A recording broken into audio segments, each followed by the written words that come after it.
Okay, good afternoon. Again, my name is Lance Beck. I'm President and CEO of the Greater Spokane Valley Chamber of Commerce. On behalf of our partners at GSI and the West Plains Chamber of Commerce, we want to welcome you to this week's Joint Chamber Resource Call here. And so, being respectful of time, we're going to get started while those others log in and join us here this afternoon. So, we are thrilled to welcome both the Employment Securities Department with us today, Department of Labor and Industry, as well as the Association of Washington Business. I picked a doozy of names that I have to introduce today, so bear with me, and we hope that I don't butcher these too much. But joining us from Employment Securities Department is John Trierweiler, Policy Analyst for the department, and then Mary Yakovich from the Industrial Hygiene Consultant Supervisor for the Washington Department of Labor and Industry. And then again, joining us frequent on our presentations, Tommy Gantz from AWB. Thank you for joining us again, Tommy. So we're going to start today with John from the Employment Security Department. We do have quite a few questions that came in through the registration process for ESD today. And so, John, I'm going to turn it over to you. If you could unmute, we'll have you take it away for an update from ESD on what's going on with the programming there.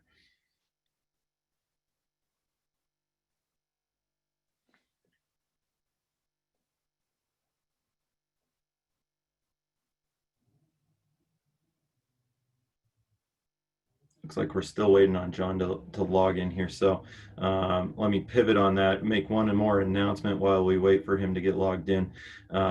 We do ask for questions on these calls. We ask that you utilize the chat function.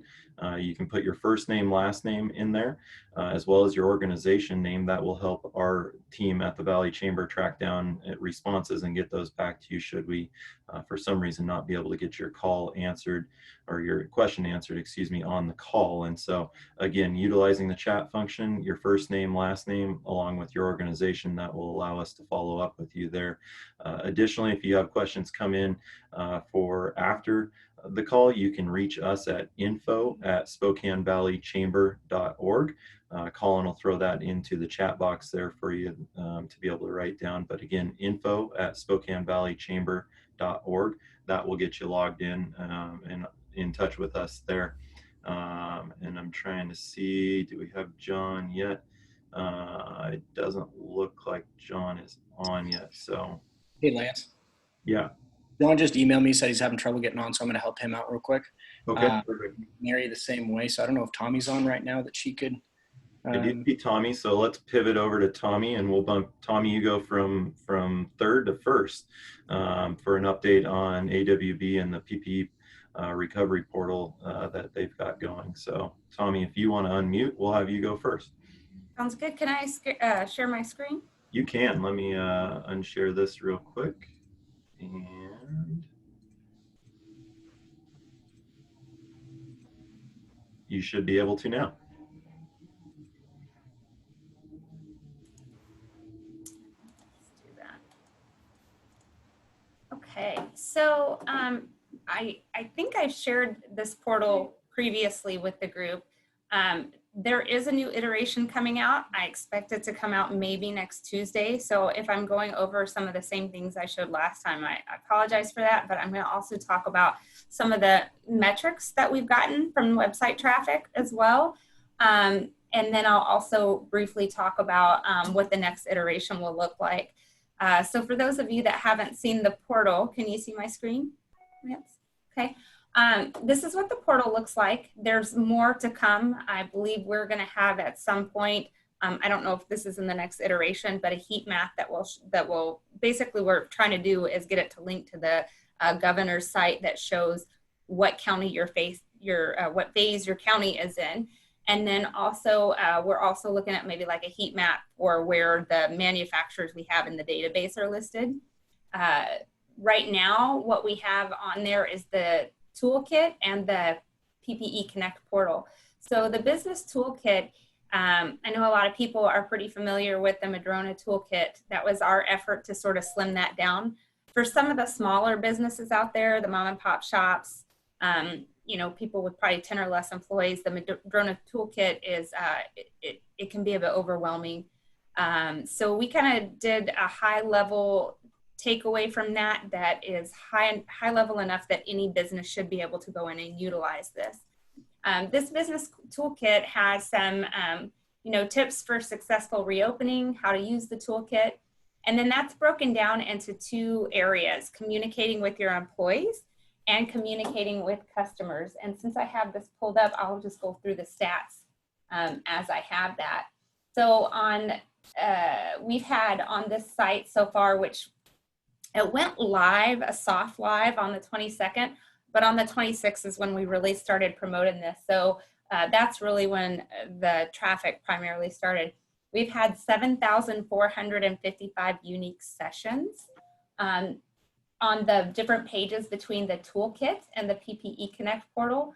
There have been a total of, let's see, in this time frame from May 22nd to June 3rd, there's 4,258 unique sessions. That means some people maybe logged in a couple of times for a total session count of 7,455. Of the toolkit, there was 1,807 unique sessions on this toolkit. On some of the, like the safe work plan template, for example, for those of you that haven't seen it, you'll click download. And now I'm gonna show as a download. So some of these are me, probably about 10 of them. And it will populate in a Word document. It'll give you some directions for use. And you'll go down here and you'll adjust the information in here to suit your individual business. We're not trying to give you the guidelines. That's not really our area. We're gonna refer you to the governor's office or Department of Health, whoever you should be getting your guidelines from for your particular industry. But we make it modifiable so that you can go in and put that information here, you print it out, or you can email it to your employees. This is our return to work plan. AWB is even using that plan. So that being said, all of the things that are in here, we don't know what we don't know. Looking over this today, we had some questions about what the requirement was for having people come into the office and log your temperature and have you been exposed to COVID, those sort of questions. Is that something that you can do in like a blank document where you send it out to your employees and they have an agreement that they won't come into the office if they have these issues, or do you have to have them sign in each time? Tomorrow on our 10 o'clock call, we're going to have someone from Department of Labor and Industries come in and give some additional clarification around the mask requirement. And we're going to get some more clarification about that piece at that time as well, or at least that's our intention. So that's basically how you would use some of the features in this toolkit. You basically are going to download them and make them your own, and they're pretty simple and pretty high level. On the posters, we're not going to recreate hand washing posters. There's a million of them out there. Department of Health has them, CDC has them. We're going to link to that. You can go print them. But we do have some employee safety posters. This will also open up in a Word document, and it gives you some how do you use this? And these are things that you can basically take, print out, make the text bigger, make them your own. I really like this one. One of our board members, George Riddell of Big House Productions, came in and did an employee training video. And it's not a training video for your employees. It's how do you make your own training video? A lot of companies don't have the resources to go out and hire an organization to do these things for them. They're on a pretty limited budget. So free is good. This is him teaching you how do you create a free Zoom account?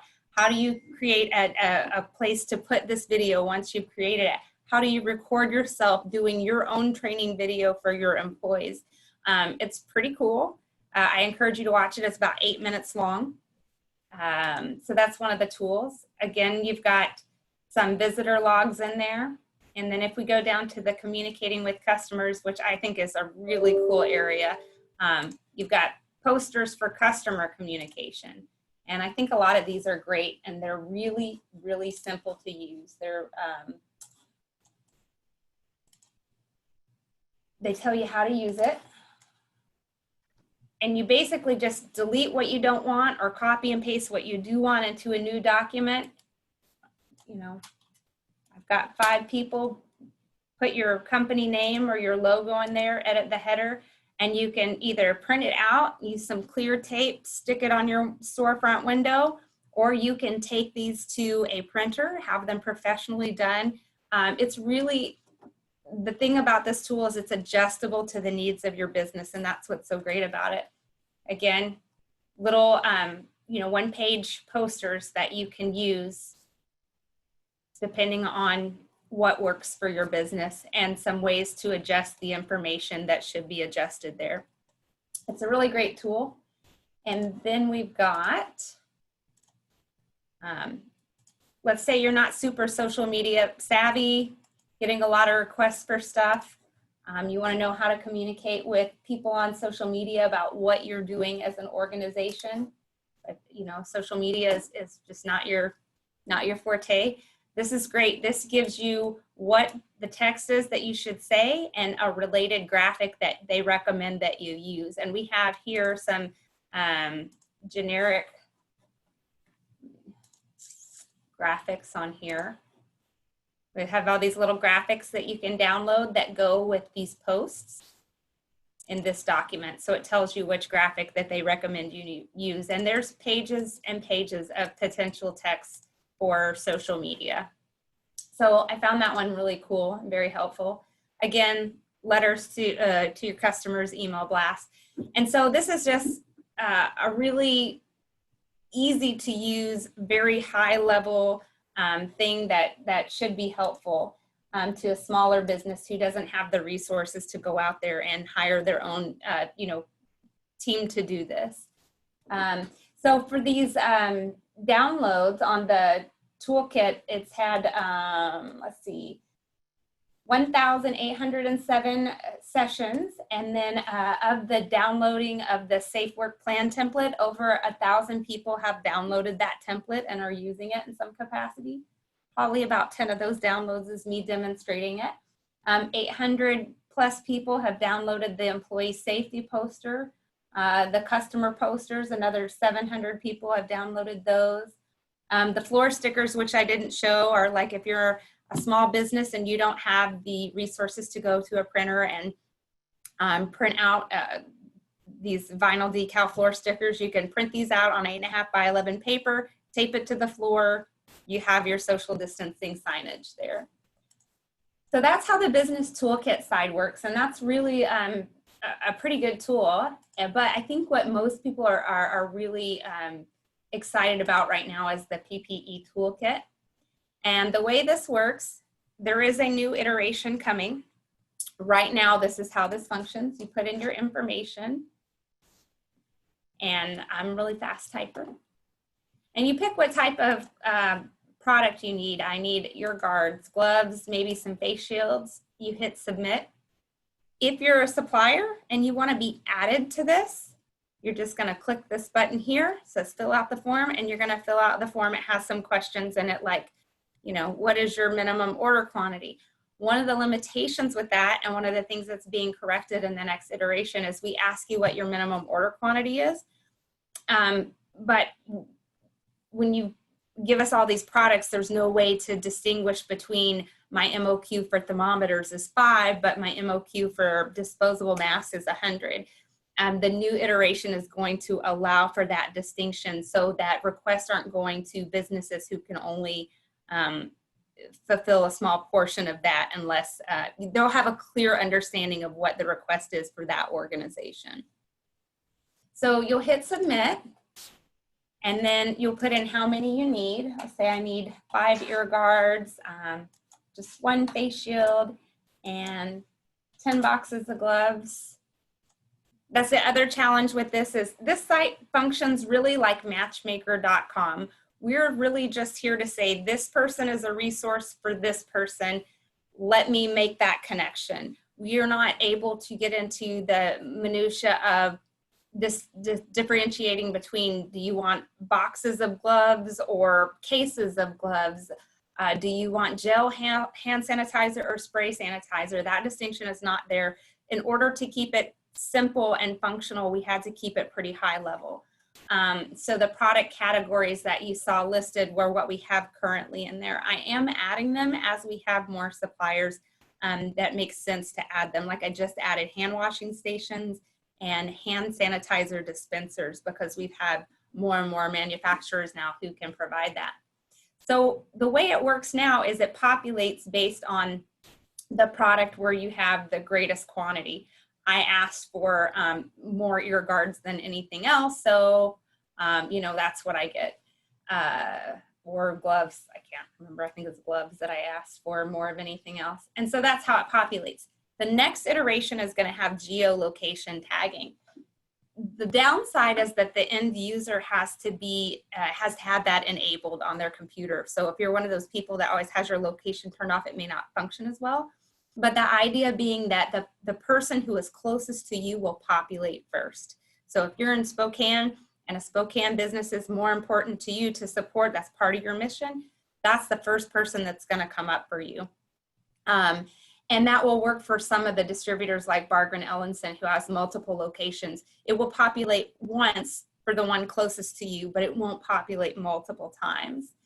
So for now, all you would go in and do is hit request a quote, and an email will go to this manufacturer or supplier, we have both in there, and it will say this person, their name, phone number, email address, and it will tell them the quantities and the product that they want, and then they'll reach out to that person directly. So that's what the site looks like currently. Like I said, there are some things coming. The next iteration will also have a little badge in this corner that will tell you if we're an AWB member or not. The other thing that is a real challenge for us, our focus for this is two-tiered. Initially, it's to support Washington State businesses getting back to work and having the PPE they need to do it safely with.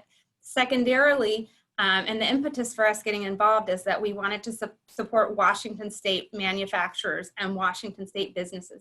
What we're coming to understand, especially in the Spokane area, is I think of the 11 people that are listed as manufacturers, I want to say about 7 of them are actually distributors.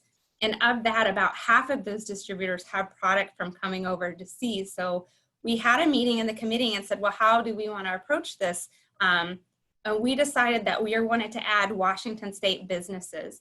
So we are adding the distributors because Washington State businesses, regardless of where the product generates from, is still generating revenue for the state. And it's going to allow a broader opportunity to get the volume of supplies that I think we're going to start needing to get businesses operating. Ultimately, what we would like to see happen is those Washington State distributors who have overseas products see the value of our local manufacturers and that they can fulfill that need, and then maybe start making those connections to those local manufacturers to fulfill that need instead of reaching out overseas. I know that there's a lot of logistical challenges with the shipping piece right now from overseas anyway, so it kind of makes sense to add those individuals. Currently, we're not adding people from out of state unless there's a huge gap in the supply chain. If we do decide to start adding people from out of state because I'm starting to get emails that say, hey, I don't have what I need, then we'll look to our sister states like Oregon and Idaho first and go outward from there. So that's really what this website does and what it's about. At this time, I'm copied on all of the communications on the PPE side so I can see if there's any challenges. We have 1,382 requests in for PPE from local businesses. That's not unique companies. I think that's maybe probably about 400 different companies and about 1,300 plus requests for PPE. So it's been a huge success. And if you have any feedback, we're also working on a feedback loop for that as well. So I'm happy to take any questions. I mean, I know one question that came in was in regards to, you mentioned in the next iteration, you're going to have an AWB badge for those who are members of AWB. I think that's an important clarification point that you're actually adding. You don't have to be an AWB member to be listed as a supplier in this channel. So no, and it's not even the most important part of getting someone in there. They're not even going to list first. It's going to be the person closest to you. That's just a distinction for people that are curious. Yeah, that's really great. I know we've had several businesses provide feedback on that they've already received shipments of PPE that were sourced through this channel as of the start of last week. And so really great to see supplies starting to move internally in the state. And then obviously adding that geo location element. I know we started to do that with the zip code coding last time, and being able to actually do it just from a mapping stance will be just another great enhancement to the process here. If anybody has questions, additional questions, please feel free to throw them in the chat box there. I know Tommy will stay on the line with us for the first part of the call here. So thank you again, Tommy, and thank you for your guys' efforts to stand up this portal. I know a lot of communication back and forth across the state in looking at this, and our regional chamber effort focused in on that. You guys were already ahead of the curve on this, and so we focused energy to funnel our members into this portal and utilize it. So again, if you're a manufacturer that's on the line and you are manufacturing PPE, really easy to get yourself signed up and to be listed as a supplier on this end.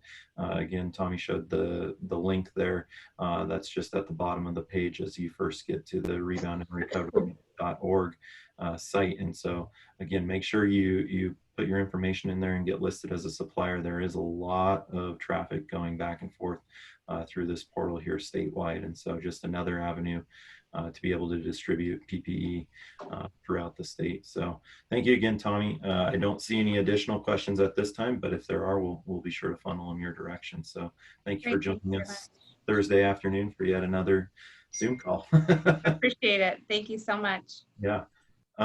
At this time, we're going to turn it over to Mary Yakowicz with the Department of Labor and Industry. So Mary, if you're on the line, can you go ahead and unmute at this time and we'll get an update from you. Yeah. I can see you and I can hear you. Yep. Thanks for inviting me. Just a little bit of who I am. I'm one of the consultation supervisors here in the Spokane area. So I was asked to come in and maybe give you a little bit of an update on items that we've been addressing with the COVID. Lots of questions around facial coverings. That's probably the biggest item out of everything that we've received. One of the things I'd just like to emphasize is that there's a lot of information out there. You can go to Labor and Industry's webpage, and we'll take you from links to the OSHA webpage, to the CDC. We don't link to the governor's office, where a lot of the guidance documentation does come from. So I think a big struggle is people aren't reading all the way through the guidance documents that were put out there by the governor's office. And so they call us to try to help them interpret what he said there. Mary, I'm going to pause you for a second, see if we can have you move a little closer to your mic. It sounds like we're getting intermittent sound on that end. So probably just a smidge closer will do the trick. How's that? That's a lot better. Perfect. I'm not a movie star. That's why I don't know really I'm just kidding. So, once again, there's a lot of documentation out there. Our agency is trying to develop some education for employees on the COVID. There's some PowerPoint that just came out this week that employers are welcome to have. They came out with some information on the mask versus the task, so to speak. Because early on, the issue was N95s versus face coverings versus KN95 versus a regular respirator.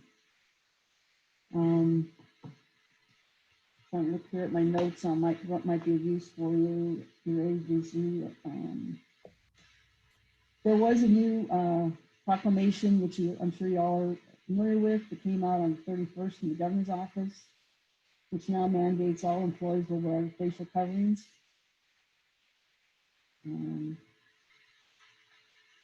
If anybody needs copies, I can link you to that, Colin. And I guess one thing with our group as a consultant, we have to be invited in by the employer to come in and assist or review their COVID-19 programs. So if there's anybody in your group that would like that reviewed, you can review the guidance documents that's out there for COVID-19. Mary, is there a way to request to have you come in and take a look at individual employer situations? Yes. So What's the process for that look like? So the way you can do it is we can do a limited consultation by just reviewing programs. So we look both at your accident prevention program. You all know you need to have that if you have one employer or more in the state. We can then look at your COVID plan. If he wants to come out physically, we can. And it depends on, you don't have any active cases or you haven't had any COVID cases in the last 2 weeks. We're just starting to get back out in the field. But anyway, you just need to call me. I can give you my manager's phone number. He's out of the Wenatchee office if you prefer that. Or you can go directly to Labor and Industries webpage, and we've got a consultation request page where you can fill in the information and request a consultation. And maybe just for information for your group, consultation is a free service to employers in the state of Washington. If we find some hazard within your facility, we identify it and you'd be required to correct it. We would not penalize you like compliance would penalize you if they find a hazard. So we have both safety consultants as well as industrial hygiene consultants, as well as a risk manager consultant. Just kind of give you an idea of our group. So you can either go online, you can give me a call, I can give Colin my information as far as the phone number or email address, and we can set you up.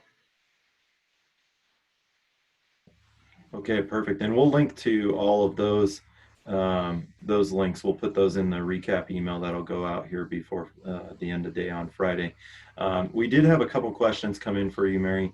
One of which was in regards to employees who have to wear face masks.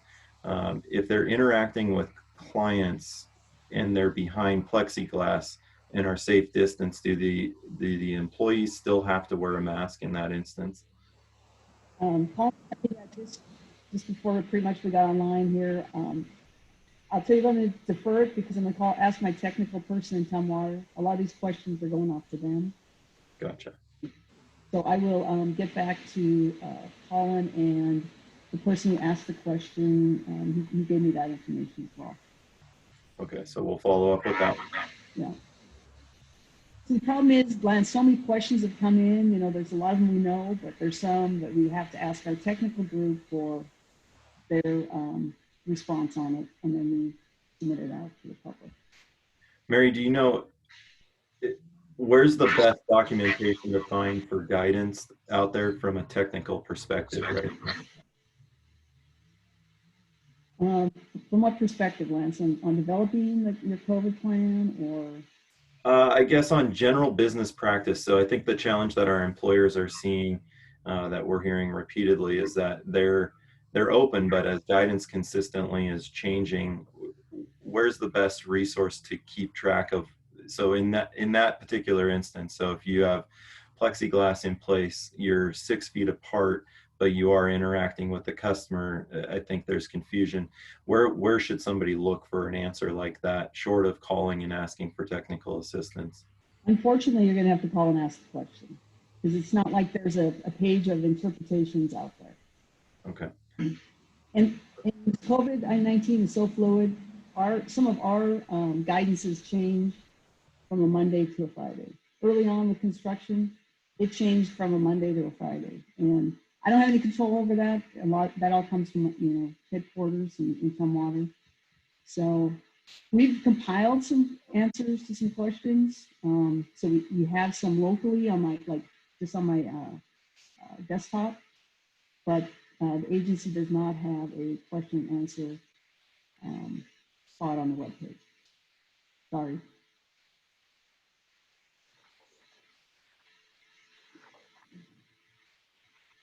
Yeah, thank you for that. I know, so what we'll do to that question, and obviously if any individual business has a specific question that they haven't had an answer to, certainly let us know because we can facilitate getting you connected with the right technical expert from L&I to be able to answer that to make sure that you're falling within compliance there.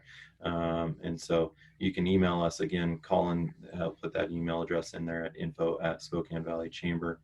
To send those direct questions to. Mary, I think we're going to hit pause on you right now. If you could hang on in case we have another question come in, that would be great. And we're going to switch over to ESD at this time. And so I'll turn it over to our representative on the line from ESD and welcome you to unmute at this time.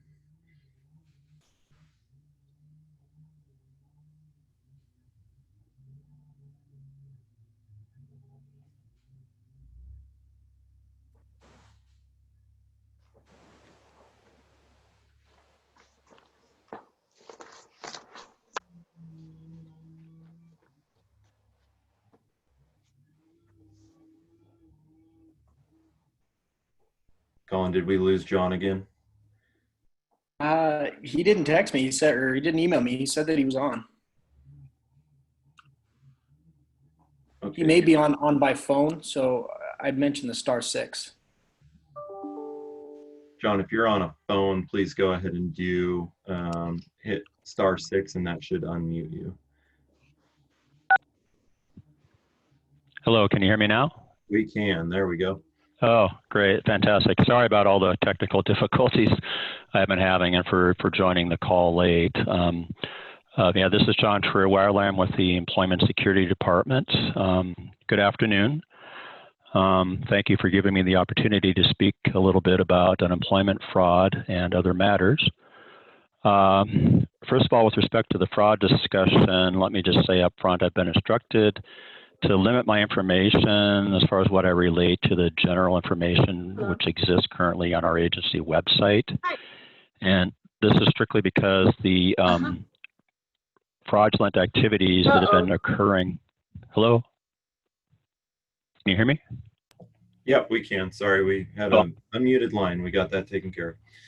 Oh, okay, sorry. So as I was saying, I'll need to restrict my information regarding fraud to what the general information that currently exists on the agency website. And this is because the fraudulent activities that have been occurring are the subject of a currently ongoing criminal investigation. However, what this means in effect is that limitation has the benefit of meaning that those of you that are on the call can go on our agency website at any time and refer to the information I'll be giving you here. I want to say a few words about resources. If you're interested in writing them down, I'll give you a few website addresses at this point. First of all, as I said, all information I'll present today is available on our agency website at esd.wa.gov. The information regarding fraud is specifically located at our unemployment benefits fraud page within the agency website. And that address is esd.wa.gov/unemployment/benefits-fraud. And then after the fraud discussion, I'll be relating information regarding employees refusing to return to work. And the information for that piece is located on our business Q&A, also within the agency website. And the address for it is esd.wa.gov/newsroom/COVID-19, that's number 19, -employer-information. Many of you, I'm sure, are already familiar with our agency website and a lot of the information on it. Within the website sections pertaining to the topics I'll be talking about today, there are many other website addresses for various resources I will be mentioning. For the sake of time, I won't give those website addresses out during the presentation, but they are easily accessible from within the agency website if you happen to go on it. So first of all, in preparing for this presentation, I corresponded with Colin, and I was made aware that there were 4 main areas of concern that you wish to have covered. And I kind of captured these 4 main areas broadly as: 1, an update on what ESD is doing about fraud; 2, what businesses can do to protect themselves and their employees against fraud; 3, best practices for businesses and employees to avoid fraud and to detect it on their accounts; and then 4th, steps businesses need to follow to report employees who refuse to return to work. So first of all, let me provide an update on what ESD is doing about fraud. As you know, we started seeing an increase in fraudulent claims starting in late April to early May 2020. At this point in time, there are tens of thousands of individuals who have had information stolen that has been used to file fraudulent claims.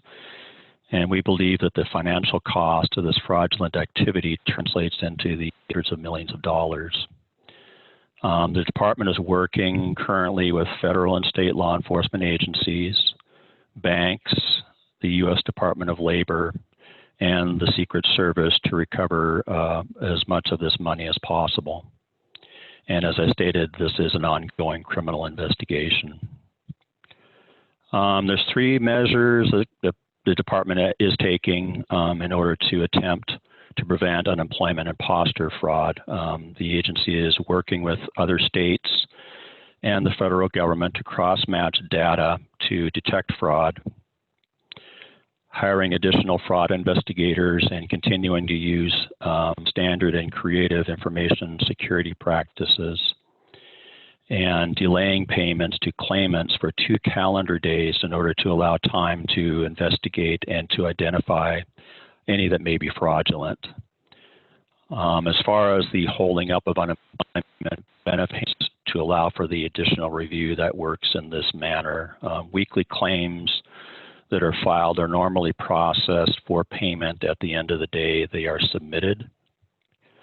Now, weekly claims, as I mentioned, are held for the 2 calendar days after submission to allow for review. During this time, they'll show in a claimant's e-services account as processing. Once the payment is processed after the 2-day hold for review, it shows as paid in e-services, and then after that, once the status in e-services shows as paid, it'll take 2 to 3 business days for the money to reach a claimant's direct deposit or debit card account. Again, it's a couple of day delay for claimants above and beyond what normally is the case. However, it was deemed necessary in order to try to weed out some of the fraudulent activity that's taking place. So next, I'll talk a little bit about what businesses can do to protect themselves and their employees against fraud. Claimants can use our secure fraud reporting form on the fraud page of the agency website to alert us to any imposter claiming benefits under their name. If you, the business, have already reported the fraudulent claim on behalf of your employee, he or she doesn't need to report it again, or separately will take action on the report that you've submitted. In addition, there's a few resources and measures that are available for reporting and preventing fraud. And as I mentioned, these website addresses will be on our agency website. First, there's the FTC Identity Theft website, which has great resources on reporting fraud. Free credit reports can be requested, and there's an annualcreditreport.com website for that. And once those are obtained, it can be reviewed for fraudulent activities. The Washington State Attorney General's office has additional tips regarding fraud, a lot of helpful information there. And then finally, the state's coronavirus website has information about other scams and how to provide protection against them. Because of a very high number of calls we're receiving currently, the fastest way for claimants to report fraud, and employers too for that matter, is by using the fraud reporting form on our website. However, it can also be reported by phone to our Office of Special Investigations. And the number for doing that, if for calling in, the toll-free number would be 800-246-9763. And if you wanted to send in a fax, that number would be 800-301-1796. And as I mentioned, businesses can report fraud on behalf of their employees, and how that would be done, again, it would be done via the website. You'd be able to download the benefit fraud employer reporting template on the agency website, and from there entering the needed information for the affected employee or employees, if there's more than one, on the form. And then lastly, completing the form and uploading the templates on our employer fraud reporting page, again, on the agency website. And then additionally, in the way of helpful information, businesses can also download off of the agency website an informational poster about imposter fraud to post at their workplaces, and it is available in English and Spanish. So as far as how things transpire with the fraudulent activity, many people find out about it that they've been victims of fraud when they receive a letter from us that they weren't expecting. Obviously, this would take place in the case of somebody who hasn't filed a claim. Many also find out about it when the Employment Securities Department notifies an employer that a current employee has applied for unemployment benefits. For the employers, when they find out that a fraudulent claim has been filed, they should, first of all, immediately notify the affected employee or employees, then either instruct the employee or employees to report the fraud to us using the fraud reporting form on the agency website that I just mentioned, or report it on behalf of the employee or employees by using the benefit fraud employer reporting template I also just mentioned. Again, is also on the agency website. And the template can be used for providing information about multiple employees in order to stop payments if we're talking about more than one individual. Kind of related to this subject, and I'll mention it because of the audience here, I should mention that fraudulent claims can affect unemployment taxes, but in more than one way or in different ways. As many of you may know, unemployment taxes have two parts. One is the experience rated tax that employers pay based on how many of their former employees have received unemployment benefits. The other tax is a pool all employers pay into to cover other costs of benefits, and those instances when no specific employer pays for a claim. And this tax, if you will, is called the socialized tax or socialized portion. When employees are victims of fraud, their employers will not see an increase in their experience rating. However, at this point, we don't know yet if the socialized portion of unemployment taxes will go up as a result of fraud and other factors. It may, because it's kind of related to what's going on currently, and we don't really know the full ramifications yet of how that will impact that tax. Next, I'll move on to best practices for businesses and employees to avoid fraud and to detect it. We had a sorry? couple of quick questions come in that I'd like to have you answer just because of the timing of the rest of the conversation. Certainly. One coming in, so we have a couple employers who had fraudulent claims filed, but then they'll have valid claims coming in June. And so how do they clear, how do you expedite clearing up an account that you know is going to face a valid claim here in the coming weeks? So fraudulent claim filed on behalf of an employee who will be filing a valid claim or an actual claim soon. Correct, yeah. Well,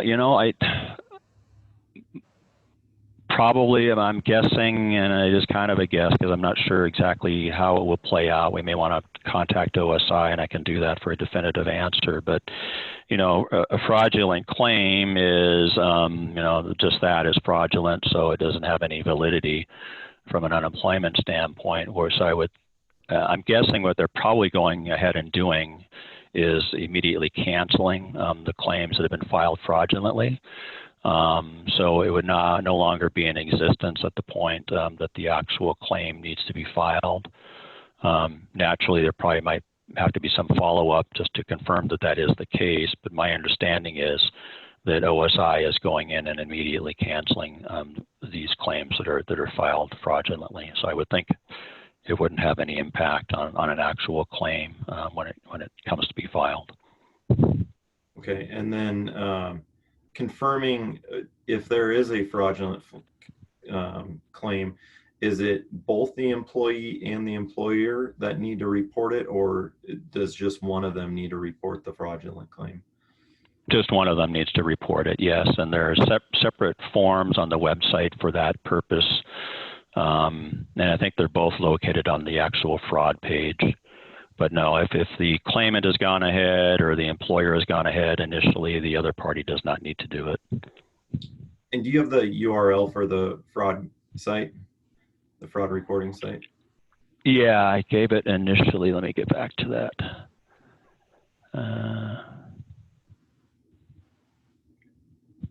We'll go ahead and link that in the recap email there. And so it looks like Colin threw it in there, the esd.wa.gov/unemployment/unemployment-benefits-fraud. That's correct, yeah. Okay. And then the final piece, a couple of questions surrounding phone access. And so if you have a fraudulent claim on your account, how do you get the info to ESD properly? They've tried by phone, by fax, and have mailed a warning on it. How is that coming through? Well, as I mentioned earlier, yeah, the phone line is swamped, so it's not the best method for attempting to communicate a fraudulent claim. The template or the form, the template in the case of the employer, the form in the case of the employee, and although it may not be acted upon immediately because of the backlog, it will ultimately be acted on. I mean, the advantage of doing it via the template or the form is there's a record of it. So they'll take action on it as soon as they're able to get to it. Okay. I think that gets us clear on questions for the moment. So we'll go ahead and continue through. We've got about 11 minutes remaining.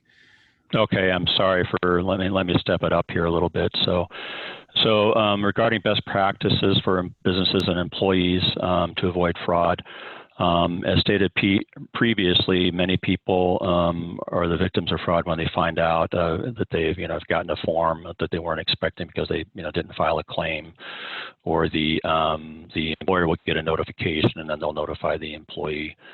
So at that point, if it's the claimant that's getting this notification, then obviously they want to go ahead and notify us that the claim has been filed using the method described previously with the reporting form. They can also go to the Attorney General's website for recovering from identity theft or fraud and follow the instructions there. They have good information. They can file a complaint with the FTC, Federal Trade Commission. The FTC, above and beyond that, recommends that they file a police report, that they place a fraud alert on credit reports and review credit reports for fraudulent activity, close accounts that are known to have been tampered with, and requesting credit reports for review of other potential fraudulent activity. And above that, there are some guidelines that we kind of advise people to follow in order to avoid unemployment scams. One of these is being aware of false websites. Anything unemployment related should only go through our official website, esd.wa.gov. Never deal with anyone asking for a payment to process a claim. Applying for unemployment benefits is always free. Again, as I mentioned previously, follow the tips on the Attorney General's website. Be wary of solicitors asking for personal information online or by phone. The ESD will ask for information only through official correspondence or through a claimant's e-services account. If we call somebody, we'll always identify ourselves. If a caller does not do this, then obviously the individual should immediately ask them for identification. And it's been suggested that people can file these services accounts in order to head off somebody opening an account fraudulently, or we don't have any way of knowing one way or the other if this is going to prevent fraud. So, we can't really recommend it or discourage it. And then the last piece I want to go into is the steps businesses want to follow to report employees who have refused to return to work. We have heard reports that this is taking place. Naturally, employers are needing to know what to do in these situations. Generally speaking, claimants are not allowed to choose between receiving unemployment or accepting an offer to return to suitable work. The expectation is that claimants will return to suitable work as soon as it becomes available. Claimants who return or refuse to return to suitable work with their employer in order to continue to receive benefits must have a good cause reason for doing so. If they do not have a good cause reason for refusing the offer of suitable work, they will be disqualified from receiving benefits. There are good cause reasons for being able to decline an offer to return. Among these include if the individual is sick with COVID-19, or they are taking care of a household member who is sick with COVID-19. Also, employees who are staying home in order to take care of a young child because of a school or daycare closure may have good cause to decline to return. And also, if between the time they stopped working and are being asked to return, if there's some significant change in the job along the lines of either a significant cut in pay or a relocation of the job site from one location to another to a significant degree, that can also cause or there's good cause for declining to return. And as far as how this would transpire, or how employers can intervene in this process, when an employee opens a new claim or reopens a current one, the employer will be notified and can dispute the employee's assertion that he or she has been laid off through no fault of her own or his or her own. In addition, if unemployment benefits are allowed, an employer can appeal the decision of the Employment Securities Department. Anyone filing weekly claims must report receiving an offer to return to work. When the department becomes aware that an offer has been refused, we contact the claimant's employer as part of our fact-finding process.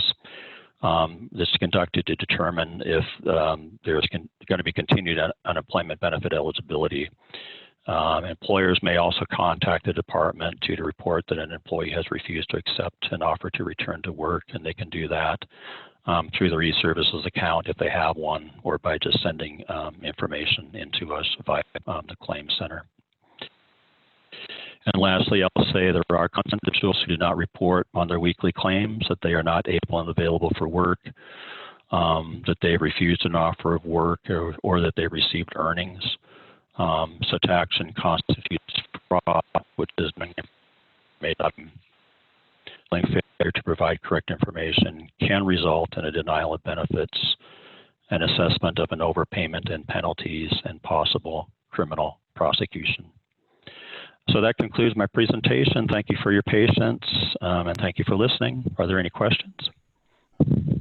Thanks, John. We just a couple other questions coming through here and we'll get everybody off on schedule here. So one question was, there seems to be a lot of frustrations with filing and receiving benefits. Can you just briefly touch on the effort that ESD has gone to add additional staffing and open up capacity on the phone lines? And is there continuing efforts to expand capacity on that front? Yes, there is, above and beyond what I mentioned previously about the additional fraud investigator staff. They have ramped up quite a bit in the claim centers for additional staff. I don't have the numbers here in front of me, but I know they have done significant hiring in the claim centers, which are the front line as far as the taking and processing of claims. and they have expanded hours as well for the taking of claims and the taking of questions. I don't know currently what the status is as far as the backlog, but my feeling is that although it's still considerable, it has probably lessened somewhat over the last few weeks. So my hope is that people are getting some reception, if you will, to the need to file claims and getting their questions answered. And then, is there anything on the horizon for reinstating the looking for work requirement since businesses are now opening up? Yes, I don't know if it's been announced yet officially, but the scuttlebutt is that the work search waiver and the waiting week waiver have been extended through, I think, until the week ending the 20th of June, if I can look at my calendar here. Yeah, and then barring any further extensions, the work search waiver will go away as of the 21st of June. However, it is my understanding that standby will still be available at that point up to the 12-week maximum that was created with the COVID-19 measures. Normally, 8 weeks is the maximum in a claim year, but that was expanded to 12 weeks with COVID-19. And my understanding is when the work search waiver goes away, that individuals will be eligible or potentially eligible for the 12 weeks. Gotcha, perfect. And then two final quick questions, just to reiterate, the best practice for a fraud victim to regain control of their online employment account? Again, reporting it to OSI via one of the forms on the fraud page. Again, a call can be made to the number that I gave you for OSI, but my understanding is that, again, it's probably quicker via one of the forms, but in addition to that, there's a record of the proceeding so that it can be acted upon by a fraud investigator. Okay, perfect. And then one final question came in. They've heard rumors around the recommendation to register an SAW account in order to see if someone's information has been compromised. Is that something you would recommend? That may be what I was referring to earlier about, maybe it's not, if I'm not understanding the question entirely, but so give me the circumstance one more time. Utilizing the SAW account in order to see if someone's information has been compromised from a fraudulent claim stance. Well, I don't know. I mean, what I was referring to earlier is apparently there's a feeling amongst some that, because of the possibility my information may be compromised, I'll go ahead and file. When we say SAW, we're talking about e-services. They're one and the same. That they can go ahead and do a SAW account in order to interdict, if you will, the fraudulent activity. But we haven't heard that has met with universal success. Again, these people are pretty sophisticated in what information they're able to manipulate. So again, not knowing all of the technical aspects, my feeling is that somebody can do a SAW account without even needing to file a claim, but the fraudulent activity can still take place. Gotcha. Okay. That makes a lot of sense. And I know I just want to give you guys a shout out at ESD. I know the volume is remarkable that we're seeing. I know the numbers I heard was somewhere on average of a claim count of 4,000 is pretty standard that we've been dealing with over the last several years. And as COVID-19 picked up in our state, averaged unemployment claims being up over 30,000 case counts. I mean, the volume that you guys have been churning through, it's frustrating, I know, for a process to work through, but I really commend you for the efforts to do your part, and thank you for coming on as a hot seat as it can be on our community forums like this and answering questions, continuing to try and connect people to the right resources. So On behalf of us at the Valley Chamber and our partners at Greater Spokane Incorporated West Plains, I want to thank you, John, and ESD, as well as Mary with L&I and Tommy from AWB for joining us today. We will have a full recap of this call available for review here before the end of the week, along with a full recap of Q&A. Should you have another question that you have come up that you'd like us to pass on to one of our presenters, please get in touch with us at info@SpokaneValleyChamber.org. We'll go ahead and facilitate connecting that to the presenter and get you an answer back. And again, thank you all for taking the time to join us today in the afternoon time slot. We will resume our 11 a.m. time slot for future calls. Looking forward to next week and the weeks going on beyond that. So thank you again. And at this time, we are adjourned. Thank you. Thanks, John.